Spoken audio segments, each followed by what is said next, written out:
बिस्मिल्लाहिर्रहमानिर्रहीम नहमदुहु व नुसल्ली अला रसूलिहिल करीम अम्मा बाद। मेरे मोहतरम बुज़ुर्गों और दोस्तों, आज की ये हमारी जो गुफ्तगू है ये कुरान मजीद की इब्तदाई मुदर्रस दर्जा हिफ़्ज़ के इब्तदाई उस्ताद से मुज़ाकरे के हवाले से है कि और ये बड़ी अहम गुफ्तगू है। दुआ है अल्लाह रब्बुल इज़्ज़त हमारी इस गुफ्तगू को हमारे लिए सदका जारिया बनाए और दुनिया और आखिरत में हम सब के लिए नाफ़े और मुफीद बनाए। जब किसी को अल्लाह रब्बुल इज़्ज़त कुरान मजीद की खिदमत का मौका दे तो दरसगाह में बैठने से पहले शुक्राने के 2 नफल पढ़ें और अल्लाह ताला का शुक्रिया अदा करें और दुआ करें कि अल्लाह मुझे इस काम को ऐसा करने की तौफीक अता फरमा जैसा कि इसका हक है। फिर ये 4 दुआएं मांगे। हाँ जी। नंबर 1 कबूलियत, कि या अल्लाह तू मुझे दीन के लिए कबूल फरमा ले। हाँ जी, क्योंकि दीन में काबिलियत शर्त नहीं, कबूलियत शर्त है। नंबर 2 हिदायत। हाँ जी। और नंबर 3 इस्तकामत। नंबर 4 सबकत, यानी इन पर कबूलियत, हिदायत और पर अल्लाह पाक इस्तकामत अता फरमाए और इनमें आगे तरक्की करने की तौफीक अता फरमाए, आगे बढ़ने की तौफीक अता फरमाए। बुज़ुर्गों से सुना है कि जो आदमी ये 4 दुआएं मांगता है अल्लाह रब्बुल इज़्ज़त उसको कभी भी महरूम नहीं करते। हाँ जी। तो उसके बाद सबसे पहले अपनी नीयत ठीक करें। हाँ जी, अपनी नीयत दुरुस्त करें, यानी रज़ाए इलाही की नीयत करें, अल्लाह को राज़ी करने की नीयत करें और रियाकारी और लोगों की वाह वाह से अल्लाह की पनाह मांगे। इसके बाद सबसे पहले दरसगाह में बैठ के हाँ जी आप बच्चों से अपना तारुफ कराएं और अपनी दरसगाह का नज़म बनाएं। हाँ जी, अपनी दरसगाह की तरतीब बनाएं। हाँ जी, क्योंकि दरसगाह के नज़म और तरतीब के बगैर तालीम शुरू नहीं हो सकती। हाँ जी, बच्चों के नज़म और उसकी तरतीब में क्या क्या चीज़ें हैं वो मैं आपको बताता हूँ। कि सबसे पहले ये पता हो कि दरसगाह में तुलबा की तादाद कितनी है। फिर नाम, माँ, वल्दियत और मिकदार खानगी, ये चीज़ें नोट करें। हाँ जी, बच्चों के नाम क्या क्या हैं, हाँ जी, और मिकदार खानगी क्या है, यानी किस बच्चे ने कितना पढ़ा हुआ है। फिर औकात तालीम तय करें। हाँ जी, कि भाई तालीमी औकात कौन कौन से हैं। फिर वक्फे के औकात कौन कौन से हैं उनका तयन करें, ये सारी तरतीब बनाए। हाँ जी, फिर इसमें क्या उसका नाम है, रोज़ाना की रिपोर्ट और हर बच्चे के रिकॉर्ड की तरतीब बनाए। हाँ जी, क्योंकि तरतीब के बगैर जो है वो निज़ाम नहीं चलता। हर बच्चे ने हाँ जी उसके सबक याद करने की तरतीब हो, सबक याद करने का वक़्त हो। हाँ जी, और वक्फ़ों के औकात का तयन हो। हाँ जी, कि नाश्ते के औकात में कितनी छुट्टी होगी, सोने के औकात में क्या टाइम होगा, कितनी, और पूरी जो है वो दिन की जो है ना वो तरतीब बनाए। हाँ जी, पूरा नज़म बनाए। हमारी तो तरतीब है थोड़ा क्या उसका नाम है, बग़ैर सबकी मंजिल वाली। हाँ जी, जो हजरात ये सबकी मंजिल वाली तरतीब में भी चल रहे हैं, हाँ जी, तो उनसे भी क्या उसका नाम है, यही गुजारिश है कि भाई अपनी बच्चों को सबक याद करने का वक़्त बताया जाए, बच्चों को सबकी याद करने का वक़्त बताया जाए, मंज़र याद करने का वक़्त बताया जाए। बहुत सारे हजरात से मिलना होता है, यानी मदारिस में जाना होता है और अक्सर असातिज़ा को इन चीज़ों से बिल्कुल नावाकिफ़ियत है। उनसे पूछो भाई बच्चे सबक किस वक्त याद करते हैं, कोई पता नहीं, सबकी किस वक्त याद करते हैं, बस याद कर लेते हैं। ऐसा नहीं है, हर बच्चे की तरतीब हो, सबक याद करने की, सबकी याद करने की, मंज़र याद करने की, उनका वक़्त तय हो। फिर बच्चों के सिपारों की तरतीब हो, उनकी हर चीज़ लिखी हुई हो। हाँ जी, कि इस वक्त बच्चों ने सबक याद करना है, इस वक्त सिपारे याद करने हैं, इस वक्त उन्होंने सबकी याद करनी है, इस तालिब इल्म ने उस फलां तालिब इल्म को सिपारे सुनाने हैं, उसने फलां को सुनाने हैं। पूरा एक नज़म हो, हाँ जी, पूरी दरसगाह अपने कंट्रोल में हो, हर बच्चे की एक एक तरतीब जो है ना वो लिखी हुई मौजूद होनी चाहिए। फिर बाज़ असातिज़ा जो है वो हिफ्ज़ वाले बच्चों का रिकॉर्ड तो रखते हैं, लेकिन जो कैदे वाले बच्चे हैं और इब्तदाई मश्क वाले बच्चे हैं इनको छोड़ देते हैं, इनको किसी के हवाले नहीं करते। ये बड़ी गलत बात है। हाँ जी, कैदे वाले बच्चों को कुरान वाले बच्चों के ज़िम्मे लगाना चाहिए, और जो है क्या उसका नाम है, मश्क वाले बच्चों को भी कुरान वाले बच्चों के ज़िम्मे लगाएं, और आप उनको बुला बुला के वो उनका सबक याद करवाएं, और आप उनको बुला के सुने, गलतियां निकालें, उनको बताएं कि भाई ये गलतियां हैं, ये ठीक करवा के लाएं। हैं जी, इस तरह पूरी दरसगाह का एक नज़म बनाएं, तो उसमें इंशाल्लाह फ़ायदा होगा। क्योंकि जब तक आप पूरी दरसगाह की एक एक चीज़ सेट नहीं करेंगे, आपको जो है वो दरसगाह नहीं तरक्की नहीं करेगी। जैसे कोई गाड़ी होती है, उसकी हर चीज़ फिट होगी तो गाड़ी सही चलेगी। ये उस्ताद ड्राइवर है, हाँ जी, और ये दरसगाह मिसल गाड़ी है, हाँ जी, तो इसकी हर चीज़ ठीक होनी, हर चीज़ का ख्याल रखना ये उस्ताद की जिम्मेदारी है। हाँ जी, फिर उस्ताद को चाहिए कि हमेशा दरसगाह में जब भी बैठे ना तो दुजानो बैठे। हाँ जी, दुजानो बैठने की या तहियात की शक्ल में बैठे। मजबूरी है, यानी कोई बीमारी है या उम्र ज़्यादा हो गई, आप पालती पालती मार के बैठ सकते हैं, चौकड़ी मार के बैठ सकते हैं, लेकिन उससे उस तरह बैठने से सुस्ती आती है, और दुजानो बैठने से आदमी चुस्त रहता है और पूरी तवज्जो दरसगाह में रहती है। हर तालिब इल्म पे नज़र हो, तालिब इल्मों को भी ये हो कि भाई उस्ताद हमें देख रहा है। हाँ जी, फिर तालिब इल्म पढ़ते हैं। हाँ जी, हमेशा जो है ना वो दुजानो बैठे, भाई थक जाए दूसरी टांग पे उठे, और थक जाती फिर दोबारा जो है वो उसी तरह बैठ जाए। फिर हर तालिब इल्म से अच्छे अखलाक से पेश आए। हाँ जी, हर किसी को भाई कह के बुलाना, किसी को नाम पुकारना, फला भाई कह के बुलाना। हाँ जी, तो इससे बच्चों की तरबियत अच्छी होगी। हाँ जी, बच्चे भी एक दूसरे को अच्छे अखलाक से बुलाएंगे। फिर बच्चों संजीदगी इख्तियार करना, हाँ जी, बेतकल्फ़ी से बचना। इसमें बड़े तालिब इल्म जो होते हैं वो अक्सर उस्ताद से जो है वो बेतकल्लुफ़ होते हैं, और मजाक करने और जनाब ज़्यादा फ्री होने की ना कोशिश करते हैं। तो उस्ताद जितना संजीदा रहेगा, भाई जितनी बात किसी ने की उतना जवाब दो, बस अल्लाह ना उनसे कोई मजाक करे ना उनसे, तो इंशाल्लाह इससे जो है आपकी इज़्ज़त पे कभी हरफ नहीं आएगा। हाँ जी, कभी भी किसी तालिब इल्म से फ्री नहीं होना चाहिए, बेतकल्लुफ़ नहीं होना चाहिए। हाँ जी, तो इसी तरह गाली गलोच नहीं देनी चाहिए। हाँ जी, गालियाँ निकालना तो वैसे ही कबीरा गुनाह है। हाँ जी, इससे तो कुरान मजीद के हदीस शरीफ में भी आता है, जब ये उम्मत गाली गलोच इख्तियार करेगी तो वही की बरक़ात से महरूम हो जाएगी। इसलिए जो है ना गालियाँ तो बिल्कुल नहीं देनी चाहिए। नंबर 2, अगर आप ये छोटे छोटे बच्चे हैं, अगर आप इनको गालियाँ देंगे ना तो ये भी बड़े बुजुर्ग होते हैं, वहाँ बैठ के आपको भी गालियाँ देंगे। हाँ जी, तो फ़ायदा ही नहीं है। हाँ जी, इसलिए जो है किसी का सबक कच्चा है, सिपारे कच्चे हैं, तो इस पर इतना गुस्सा होने की ज़रूरत ही नहीं है। भाई कच्चा है तो ठीक है, उसका सबक कच्चा है, दोबारा याद कर लेगा। हाँ जी, अगले वक्त में सुना लेगा। हाँ जी, हमने कौन सा कोई कसम खा रखी कि बस नहीं अभी सुनना है, कभी बच्चे से जिद लगाने की ज़रूरत नहीं है। हाँ जी, फिर हर मसले में जो मसला आपसे जो समझ नहीं आता वो अपने उस्ताद से आप शेयर करें, अपने उस्ताद से मशवरा करें। हाँ जी, उस्ताद से रब्ता रखना, उनसे मशवरा करना हर बात में, इससे जो है वो ये बड़ा तरक्की का राज है। हाँ जी, हाँ जी, ये आपकी तरक्की का राज है, क्योंकि हर उस्ताद इब्तदा में उस्ताद नहीं बन जाता, उस्ताद आहिस्ता आहिस्ता बनता है। जैसे जैसे उसके पास उसको पढ़ाने का तरीका आता जाता है, वो फिर उस्ताद बनता है। हाँ जी, और जिस्मानी सज़ा से हद इम्कान एहतियात करें, बच्चों की मार पिटाई। हाँ जी, ये आजकल तो माहौल ही नहीं है, अल्लाह माफ़ फरमाए।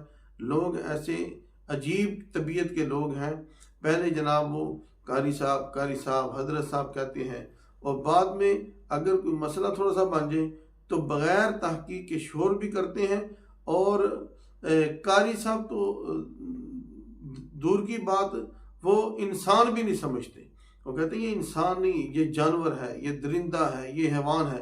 हालांकि भाई आपने अपने बच्चे की बात सुनी है, पहले उस्ताद की भी बात सुन लो।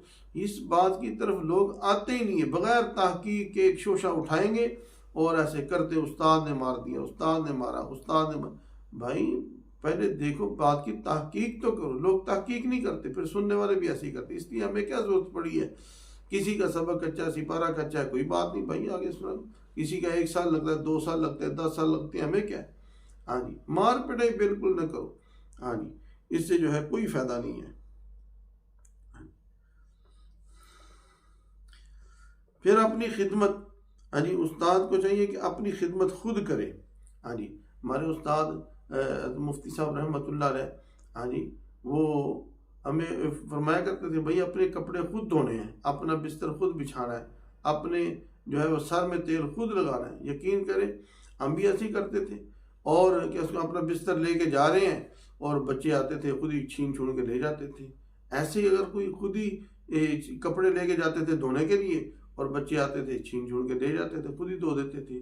तो इससे बच्चों में आपकी मोहब्बत बैठेगी। हाँ जी, आप खुद बच्चे को किसी को ऑर्डर करेंगे और फलाने इधर आ मेरे कपड़े धो, तो वो कपड़े धोने की बजाय हो सकता है कपड़े फाड़ के ले आए। हाँ, तो इससे बेहतर नहीं आप खुद जाओ, फिर बच्चे आपसे छीन छून के खुद ही धो दें तो अच्छी बात है। हाँ जी, तो नहीं तो कोई मसला नहीं, आप खुद धो, अपनी खिदमत खुद करें। तो अपने काम खुद करना है तो सुन्नत अमल है।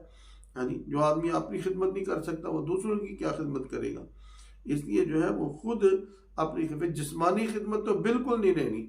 हाँ जी, जवान जहान है, अभी इब्तदा की है, उस्ताद बना है और जनाब बच्चों का चलो मेरी टांगे दबाओ, हाँ जी, किसी को मैं सर पे मालिश करो, बिल्कुल नहीं ऐसे करना चाहिए। हाँ जी, अभी जवान आदमी है तो जनाब खुद ऐसे काम कर लें। हाँ जी, फिर अगर कभी दिल ऐसा कोई करता भी है कि भाई सर में तेल लगवाना है, तो सब बच्चों के बीच में बैठ के, दरसगाह में बीच में बैठ के, वो भी बारिश बड़े तालिब इल्मों से जो है वो सर में तेल लगवाए। फिर बच्चों के तुलबा के मिजाज को समझने की कोशिश करें। हाँ जी, उस्ताद की सबसे बड़ी खूबी है, याद रखें, उस्ताद की सबसे बड़ी खूबी ये है कि वो बच्चों के मिजाज को समझे। हाँ जी, जो उस्ताद बच्चों के मिजाज को नहीं समझता या समझ नहीं सकता या समझने की कोशिश नहीं करता, मेरे नज़दीक वो ना उस्ताद था, ना है, ना हो सकेगा। हाँ जी, बच्चों के मिजाज को समझना ये उस्ताद की सबसे बड़ी खूबी है। फिर बच्चों को मानूस करना अपने साथ। हाँ जी, ये बड़ी सिफत है। जब तक बच्चे आपसे मानूस नहीं होंगे, हाँ जी, आपसे मोहब्बत नहीं करेंगे, वो आपकी बात नहीं मानेंगे। हाँ जी, आप जो मर्जी कहते रहो वो आपकी बात नहीं मानेंगे। बहुत कम, कुछ बच्चे ऐसे होते हैं, हाँ जी, जो बड़ा समझाने के बावजूद भी ढीठ किस्म के होते हैं, वो बहुत कम होते हैं, लेकिन अक्सरियत वो आपकी मुती और फरमा बरदार होगी। हाँ जी, तो बच्चों को मानूस करने के कुछ तरीके हैं। एक तो ये है कि भाई बेलौस मेहनत करे उस्ताद, टिका के दिन रात एक करे। हाँ जी, बिल्कुल बच्चों को कोई फ़र्क ना करे, हर किसी को पूरा वक़्त दे, पूरे अखलाक से बात करे, मेहनत करे, हर किसी की बात सुने, उसके मसले को हल करे। हाँ जी, एक तो ये है। नंबर 2, फिर बार बार समझाना। हाँ जी, बुज़ुर्गों के वाक़यात सुनाना, अदब के, शौक़ के, मेहनत के, कुर्बानी के, मसाइब के, फ़ज़ाइल के वाक़यात सुनाना। फिर माफ़ करना बच्चों को। हाँ जी, माफ़ करना, दरगुजर करना, नज़रअंदाज करना, ये बड़ी बात है। एक बच्चा गलती करता है तो आप उसको क्या उसका नाम है सज़ा भी दे सकते थे, लेकिन आप उसको कहते यार, समझाते हैं उसको, यार आपको, मैं तो आपको बड़ा समझदार समझता हूँ, यार आप दोबारा ना ऐसे करो, एक दफ़ा आपको बात समझाई, कोई बात नहीं, आपने समझा दिया, फिर अगर उसने गलती कर दी फिर समझा दो। हाँ जी, देखो हम भी तो अल्लाह की कितनी नाफरमानियाँ करते हैं।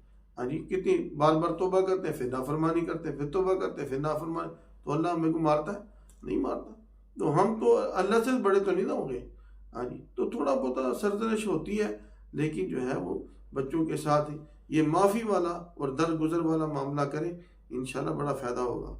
हौसला अफजाई करें, हाँ जी, तारीफ़ करें, और जो गरीब बच्चे हैं उनकी माली इमदाद करें।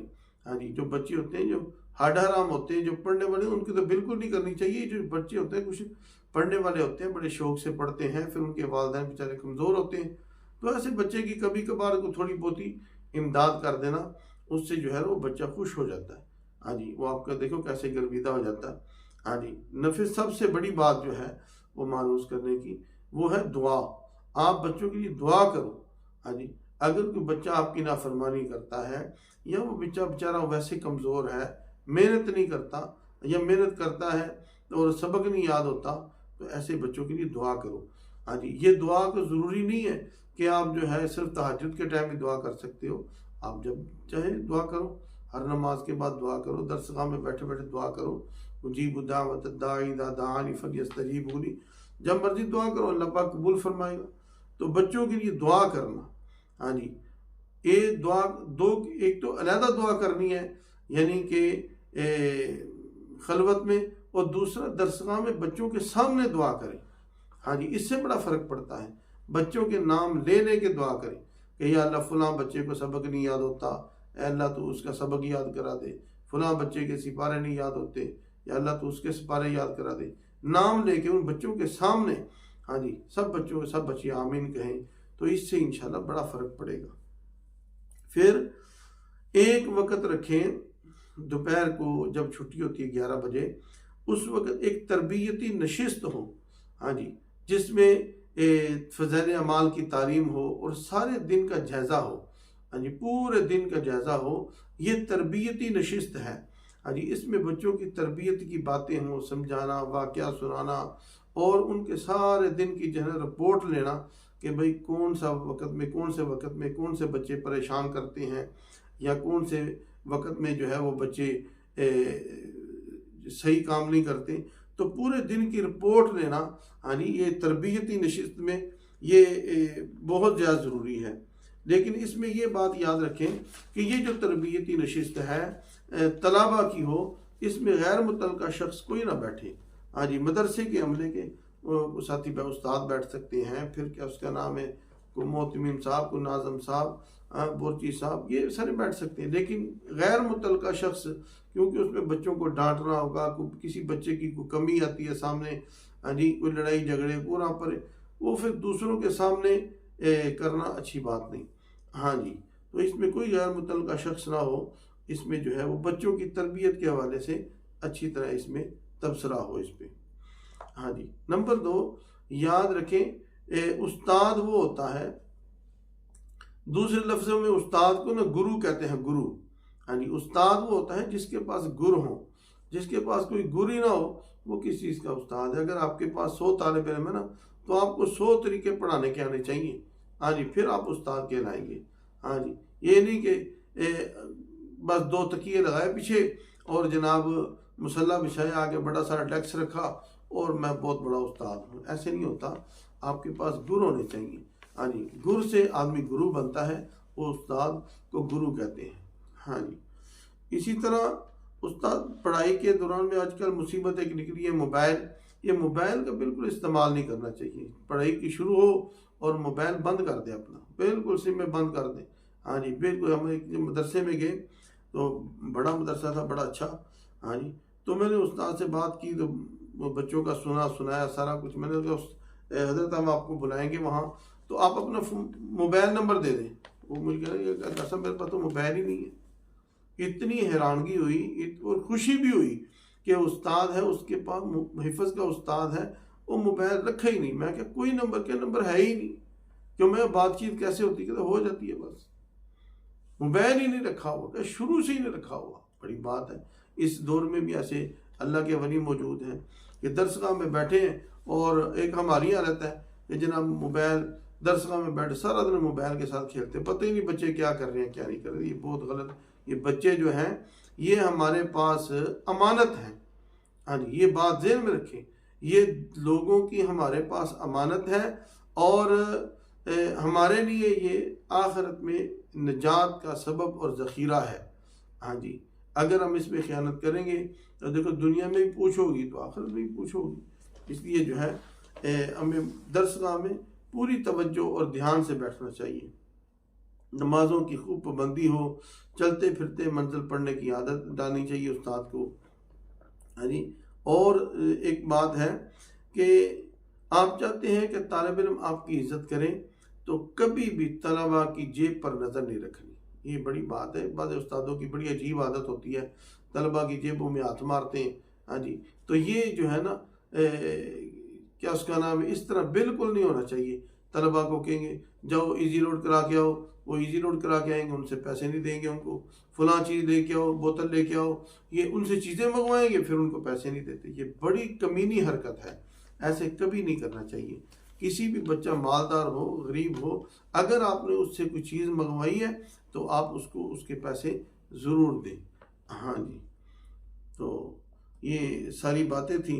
अल्लाह ताला इन सब बातों पर हमको अमल करने की तौफीक अता फरमाए। अगर आप इंशाल्लाह इन बातों पर अमल करेंगे तो आहिस्ता आहिस्ता इंशाल्लाह आप एक बेहतरीन उस्ताद बन जाएंगे। अल्लाह ताला हम सबको हाँ जी इस पर अमल करने की तौफीक अता फरमाए। व आखिर दावाना अनिल हम्दुलिल्लाहि रब्बिल आलमीन।